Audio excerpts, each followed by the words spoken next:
요즘 이유 없이 마음이 허전하신가요? 누구를 만나도 무엇을 해도 외로움이 쉽게 가시지 않는 날들이 많습니다. 특히 나이가 들수록 이런 감정은 더 자주 찾아옵니다. 그렇다고 누군가에게 쉽게 털어놓기도 어렵습니다. 괜찮아, 다 그런 거지. 스스로를 달래보지만 속은 여전히 무겁기만 합니다. 그런데 이 감정을 단 하루 3분, 아주 간단한 방법으로 가볍게 만들 수 있다는 사실을 알고 계신가요? 하버드 대학과 미국 심리학회 연구에 따르면 감사일기와 감정 쓰기만으로 우울감과 불안, 외로움이 절반 이상 줄어든다고 밝혔습니다. 거창한 글쓰기가 아닙니다. 그저 오늘 하루 있었던 작은 감사, 지금 느끼는 솔직한 감정을 짧게 적는 것뿐입니다. 이 간단한 습관 하나가 마음을 지키고 정신 건강을 지탱해주는 가장 강력한 도구가 됩니다. 지금부터 왜 써야 하는지, 그리고 어떻게 써야 효과가 있는지 구체적으로 알려드리겠습니다. 영상을 시작하기 전에 구독과 좋아요 부탁드립니다. 첫째, 우리는 생각보다 쉽게 외로움과 불안에 노출됩니다. 나이가 들수록 주변 사람들과의 거리는 멀어지고 대화할 기회도 점점 줄어듭니다. 혼자 있는 시간이 많아지면 자연스럽게 마음속 빈 공간이 커지게 됩니다. 미국 심리학회는 노년기의 외로움은 흡연보다 더 건강에 해롭다고 경고했습니다. 외로움은 단순한 감정이 아니라 우울증, 치매, 심혈관 질환까지 부를 수 있는 심각한 문제입니다. 둘째, 이 감정을 해결하는 가장 쉬운 방법이 쓰기입니다. 하버드 대학 연구에 따르면 하루 3분 동안 감사한 일을 적거나 지금 느끼는 감정을 글로 표현하는 것만으로도 스트레스 호르몬 수치가 크게 감소한다고 밝혔습니다.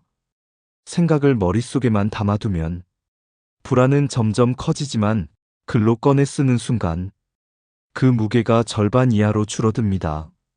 셋째, 감사일기는 과학적으로 입증된 심리치료법입니다. 미국 UC 버클리 대학에서는 감사일기를 2주간 작성한 사람들의 우울감이 35% 감소했고 삶의 만족도는 40% 이상 증가했다고 발표했습니다. 이처럼 감사하는 마음을 기록하는 습관은 뇌의 긍정 회로를 활성화시켜 작은 행복에도 만족할 수 있는 마음을 만들어줍니다. 넷째, 감정을 솔직하게 쓰는 것만으로도 마음이 치유됩니다.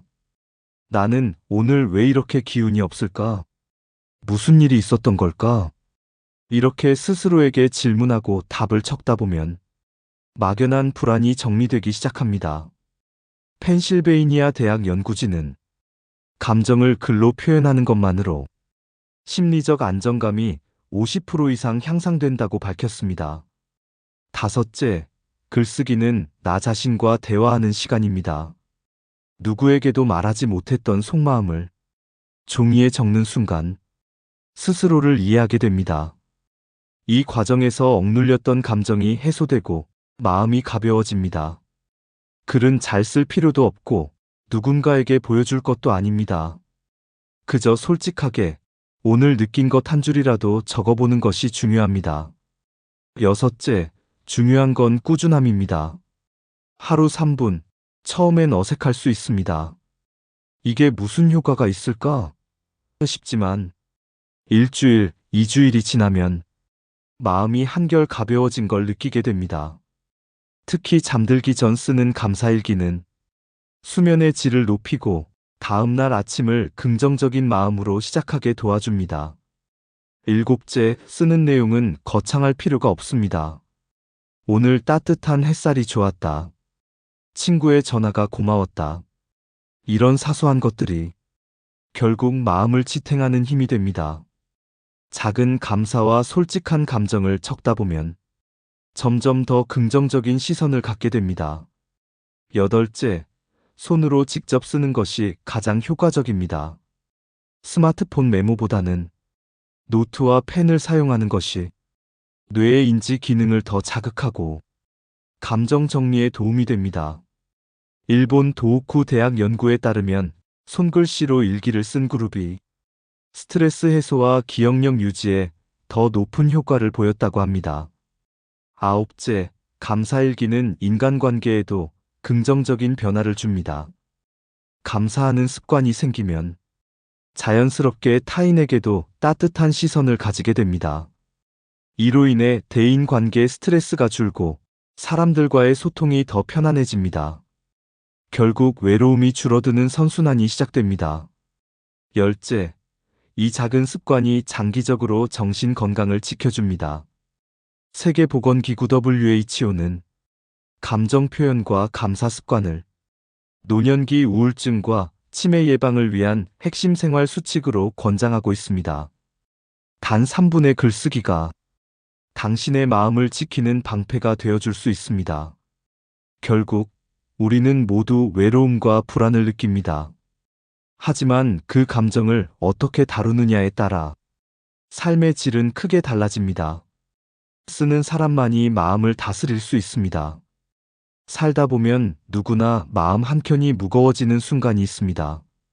특히 나이가 들수록 누구에게도 쉽게 말할 수 없는 외로움과 불안이 조용히 찾아옵니다. 하지만 우리는 그 감정을 그저 참는 법만 배워왔습니다. 시간이 지나면 괜찮아지겠지. 나만 이런 게 아니니까. 그렇게 마음속 깊이 쌓아두다 보면 언젠가 감당하기 어려운 무게로 돌아오곤 합니다. 그럴 때 필요한 건 누구의 위로도 특별한 해답도 아닙니다. 바로 스스로에게 말을 걸어보는 것입니다. 종이에 펜을 얹고 오늘 하루를 돌아보며 작은 감사 하나, 솔직한 마음 하나를 적어보는 것. 그 단순한 행동이 당신의 마음을 지키는 가장 강력한 방법입니다. 잘 쓰지 않아도 괜찮습니다. 누구에게 보여줄 것도 아닙니다. 그저 당신만의 속도로, 당신만의 언어로 마음을 풀어내면 됩니다. 오늘 적은 한 줄이 내일의 당신을 조금 더 가볍게 만들어줄 것입니다. 우리는 생각보다 많은 것을 가지고 있습니다. 하지만 바쁘게 살다 보면 그 소중함을 잊고 지내기 쉽습니다. 감사일기를 쓰다 보면 당연하게 여겼던 것들이 얼마나 큰 행복이었는지 깨닫게 됩니다. 햇살이 따뜻했던 하루, 따뜻한 차 한 잔, 멀리서 걸려온 친구의 전화 한 통. 이 모든 것이 당신을 지탱해주는 힘이 됩니다. 그리고 그 순간 외로움은 조금씩 자리를 내어줍니다. 불안은 사라지지 않습니다. 하지만 글로 꺼내놓는 순간 그 불안은 더 이상 당신을 지배하지 못합니다. 당신이 펜을 드는 그 순간부터 마음은 치유되기 시작합니다. 하루 3분 스스로에게 선물하는 시간입니다. 오늘 밤 잠들기 전에 작은 노트 하나를 꺼내보세요. 그리고 이렇게 적어보는 겁니다. 오늘도 잘 버텼다. 나는 괜찮다. 고마운 하루였다. 이 작은 습관이 쌓이면 당신의 마음도 인생도 분명히 달라질 것입니다. 지금 이 순간부터 당신의 이야기를 써보세요. 가장 좋은 친구는 바로 당신 자신이라는 걸 곧 알게 될 것입니다. 오늘 제가 준비한 이야기는 여기까지입니다. 여러분은 오늘 이야기를 통해 어떤 점을 느끼셨나요? 댓글과 의견을 자유롭게 남겨주세요. 다음에 더 깊이 있는 이야기로 찾아뵙겠습니다. 시청해주셔서 감사합니다.